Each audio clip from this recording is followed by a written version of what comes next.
Hello everyone, greetings from the Sanjay Gandhi national park. Last episode में हमने national park को cover किया था और इस एपिसोड में हम कान्हेरी केव्स को कवर करेंगे।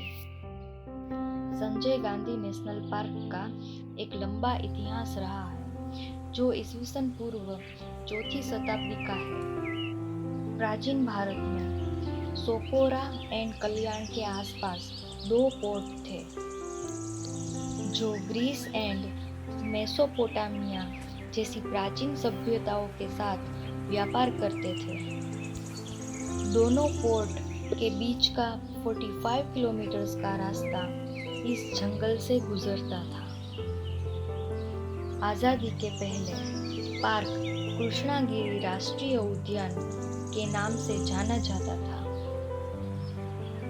1969 में पार्क से सटे विभिन्न रिजर्व फॉरेस्ट प्रॉपर्टी का अधिग्रहण करके पार्क को अपने वर्तमान आकार में विस्तारित किया गया था। इसके बाद वन विभाग के एक इंडिपेंडेंट यूनिट ने इस क्षेत्र का एडमिनिस्ट्रेशन किया। कृष्णागिरी नेशनल पार्क 1974 में बनाया गया था और बाद में इसका नाम बदलकर बोरीवली नेशनल पार्क किया गया था। 1981 में भारत के पूर्व प्रधानमंत्री इंदिरा गांधी के पुत्र संजय गांधी की याद में इसे संजय गांधी नेशनल पार्क के नाम से रीनेम किया गया।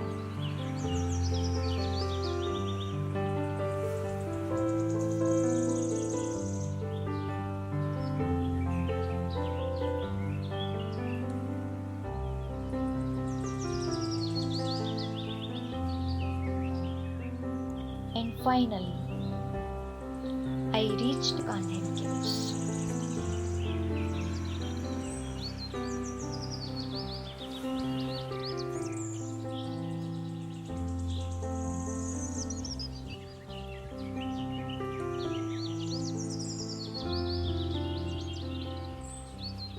कान्हेरी शब्द संस्कृत के कृष्णागिरी शब्द से बना है और कृष्णागिरी का अर्थ है काला पहाड़। कान्हेरी केव्स का निर्माण 2000 साल पुराना है।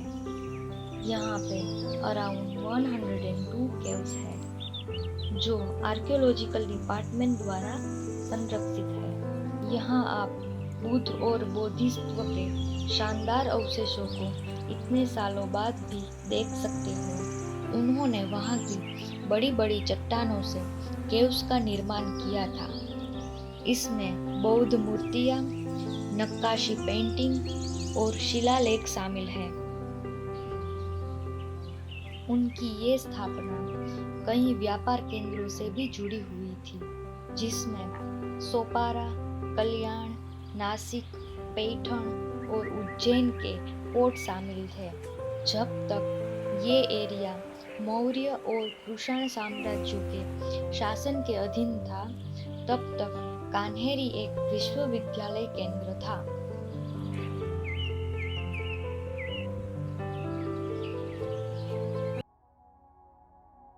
केव की ये सीरीज में पहली केव एक बौद्ध मठ और विहार स्थल है और देखने में तो सिंपल सी है। इस केव का एंट्रेंस दो बड़े बड़े पिलर्स से बनाया गया है। इस केव के 2 फ्लोर्स है लेकिन इस केव का कंस्ट्रक्शन अभी भी इनकम्प्लीट है।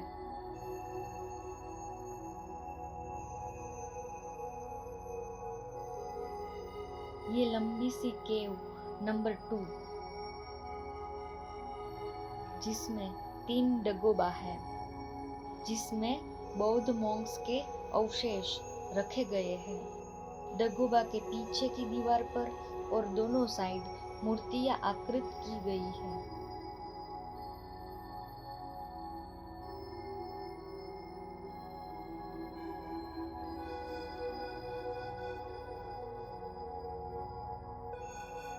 यहाँ पे एक डगोबा टूटा हुआ है।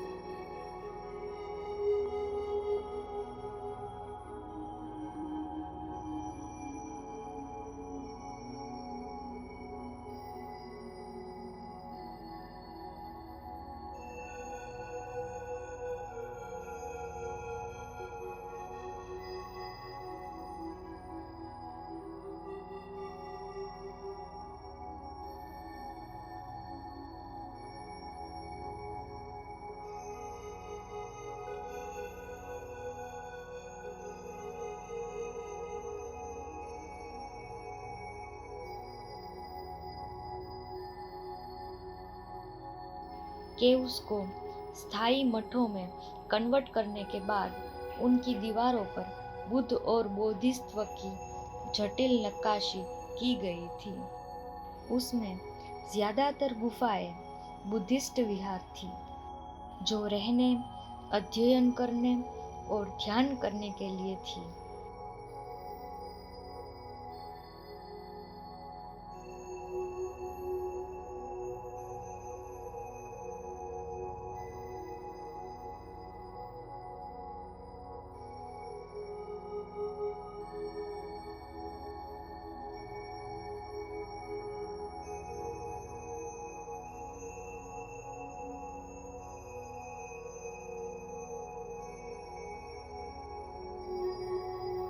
ये ग्रेट चैत्य केव सीरीज में सबसे महत्वपूर्ण है और ये सभी केव्स में से सबसे बड़ी और ऊंची है।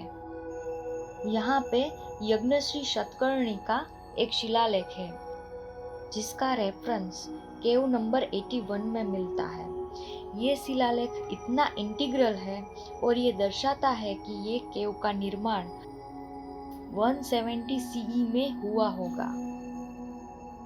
आर्किटेक्चर स्टाइल से निश्चित रूप से कहा जा सकता है कि ये केव्स नासिक, कार्ला एंड नहापना की केव्स के एक समयांतर में बनी हुई है।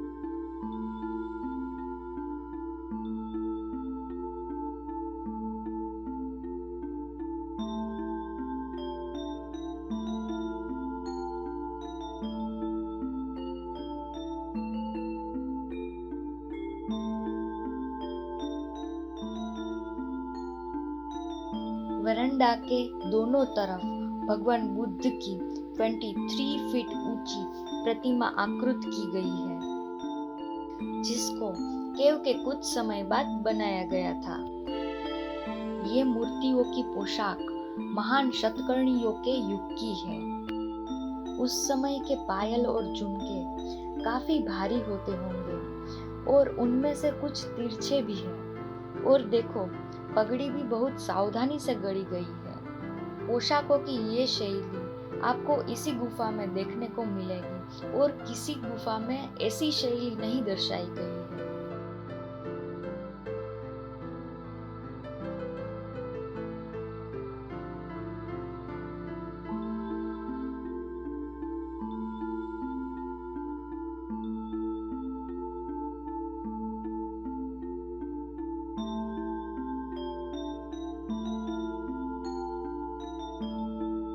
ये सभी मूर्तियां कार्ला से काफी मिलती है, बट उससे अच्छी तरह यहाँ पे आकृत किया गया है।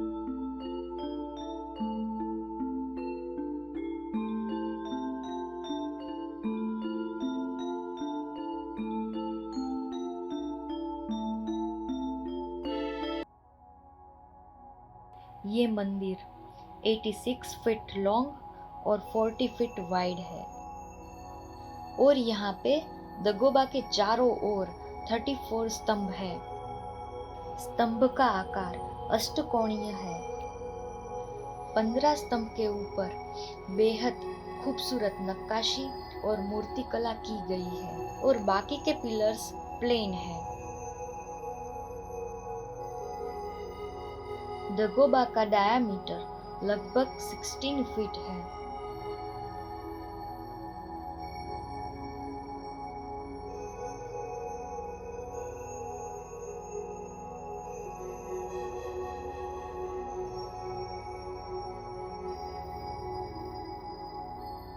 ये परिक्रमा मार्ग है।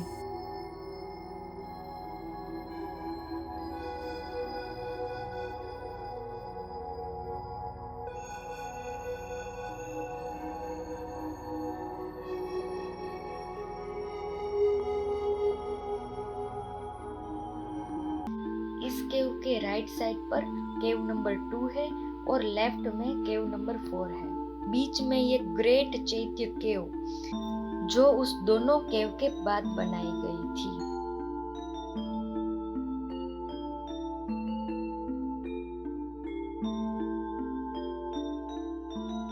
केव नंबर 4 एक छोटा गोलाकार कक्ष है जिसमें एक डगोबा है। डगोबा के चारों ओर बुद्ध की मूर्तियां हैं और कुछ नक्काशी भी की गई है जो ग्रेट चैत्य केव से भी प्राचीन है।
ये वास्तव में केव नहीं है बल्कि एक जल कुंड है। जाली के नीचे वाटर स्टोरेज के लिए कुंड बनाया गया है। दीवार पे कुछ कुछ कलाकृतियां हैं और कुछ डिस्ट्रॉय हो चुकी है।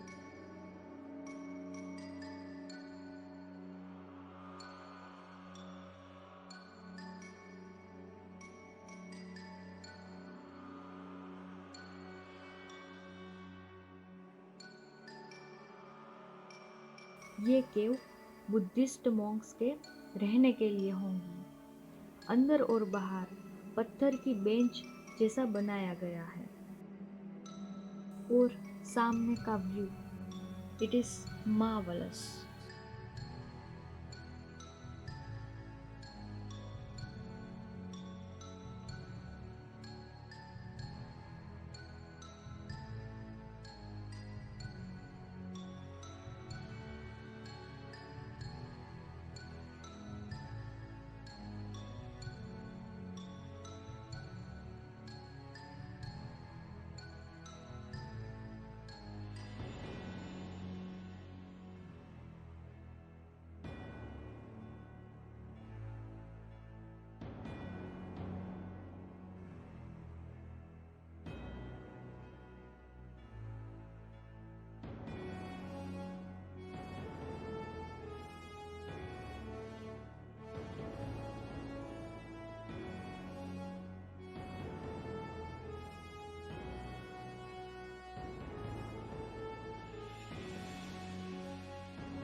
कान्हेरी केव्स की जल प्रबंधन प्रणाली उत्कृष्ट है। बारिश का पानी चट्टानों से कलकल करता नीचे की ओर प्रवाहित होता है। ये पानी एक विशाल भूमिगत कुंड तक जाता है। ये प्राचीन जल संचयन प्रणाली का उत्तम उदाहरण है।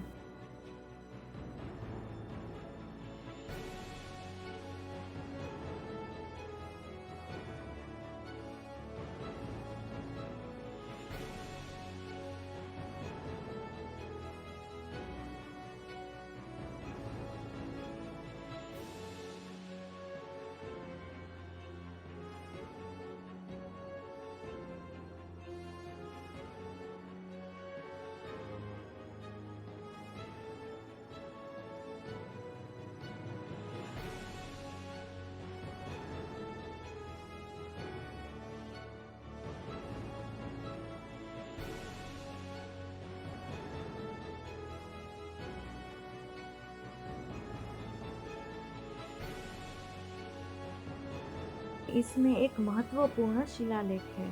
शिलालेख में उल्लेख किया गया है कि ये सत्रेका नाम के एक मंत्री द्वारा डोनेट किया गया था। शिलालेख में वशिष्ठ पुत्र सतकर्णी की रानी का भी उल्लेख मिलता है।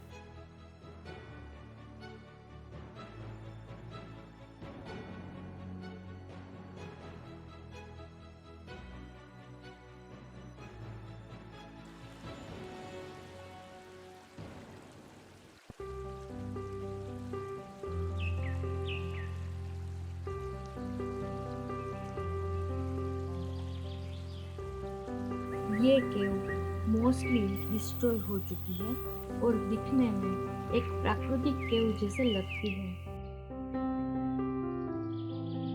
इस केव का नाम दरबार केव है, जो चैत्य केव के बाद साइज में बड़ी है। एंट्रेंस के स्तंभ बिना किसी नक्काशी के सिंपल अष्टकोण है और ये किसी भी समय के बनाए हो सकते हैं। हॉल के सेंटर में सिंहासन जैसा बनाया है, जहाँ से जो वर्तमान प्रेसिडेंट होंगे वो उपदेश देते होंगे। मॉडर्न कैलकुलेशन के अनुसार ये हॉल की साइज 73 फीट बाई 32 है, जो 450 से 500 व्यक्तियों के लिए बनाया गया था। लेकिन स्पष्ट रूप से देखें तो ये छोटा प्रतीत होता है। मुश्किल से यहाँ 100 व्यक्तियों की कैपेसिटी होगी। केव को बनाने के बाद उन्होंने यहाँ पे कारपेट भी बिछाए थे। सिंहासन पर भगवान बुद्ध की प्रतिमा है, जिसमें पद्मपाणि और एक अन्य परिचारक भी है। इस केव में 2 शिलालेख प्राप्त होते हैं, लेकिन दोनों एक जैसे ही हैं। अंधेरे की वजह से यहाँ पे प्रॉपर मूर्तियाँ और शिलालेख को देख पाना मुश्किल है। इस केव की खुदाई 6th सेंचुरी में की गई थी, क्योंकि तभी से बुद्ध की मूर्ति की पूजा प्रचलित हुई थी। तब वर्तमान प्रेसिडेंट सभा का अध्यक्ष माना जाता था। केव दिखने में एकदम प्लेन एंड अलंकृत है। हाल ही में गुप्त साम्राज्य का एक शिलालेख पाया गया है, जो 5th सेंचुरी का है, इसलिए शायद ये केव सबसे मॉडर्न हो सकती है। हालांकि ये केव किस समय में बनाई गई है वो इतना इम्पोर्टेंट नहीं है, जितना कि इस केव का किस तरह से यूज होता होगा। कुछ लोग इसे डाइनिंग हॉल भी मानते हैं। ये केव कई बौद्ध केव्स की व्यवस्थाओं पर एक नया ही प्रकाश डालता है, जिसके यूज को समझना अब तक डिफिकल्ट रहा है।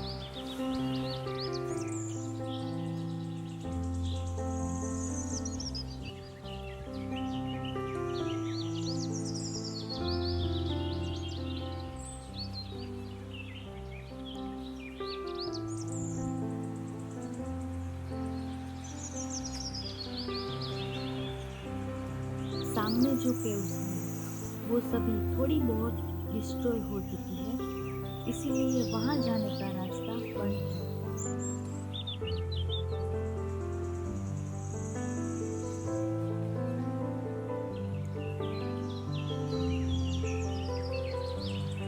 इस केव की बाहर की दीवार पर थोड़ी बहुत डिजाइन बनाई है।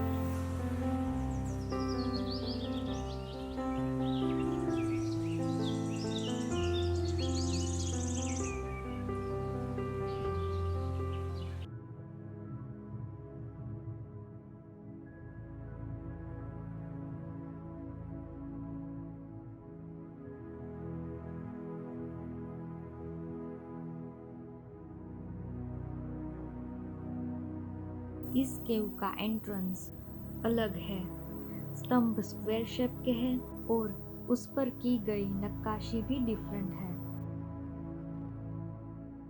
इस केव की छत पर भगवान बुद्ध के अधूरे चित्र पाए गए थे, लेकिन अभी नष्ट हो गए हैं। अंदर दोनों साइड भगवान बुद्ध की मूर्ति है और अंदर एक छोटा सा सेल भी है।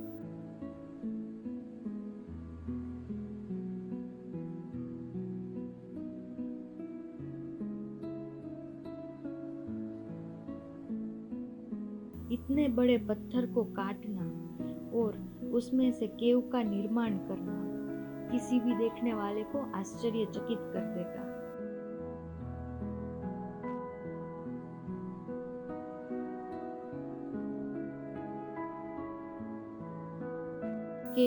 नंबर 25, 26 एंड 27 सामने की पहाड़ी पर है।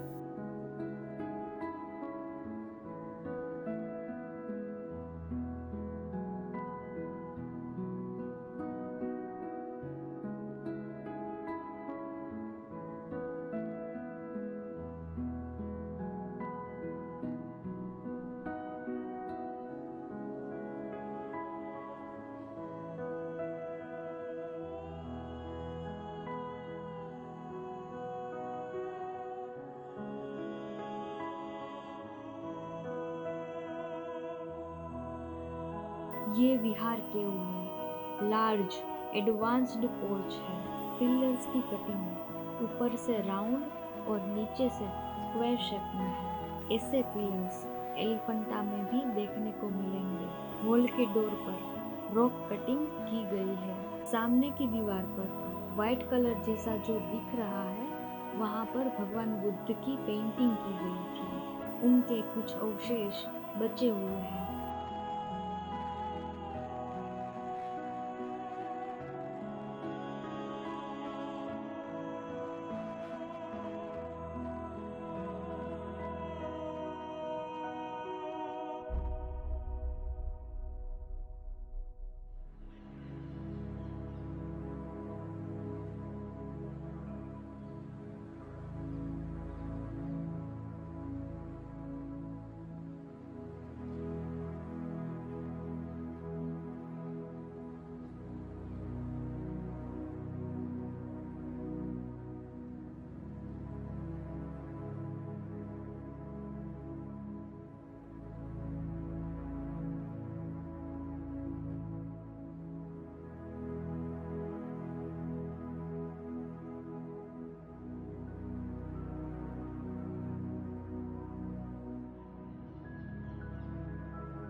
बाकी बची हुई केव्स को हम नेक्स्ट एपिसोड में एक्सप्लोर करेंगे। Please do like, share and subscribe. See you on the road.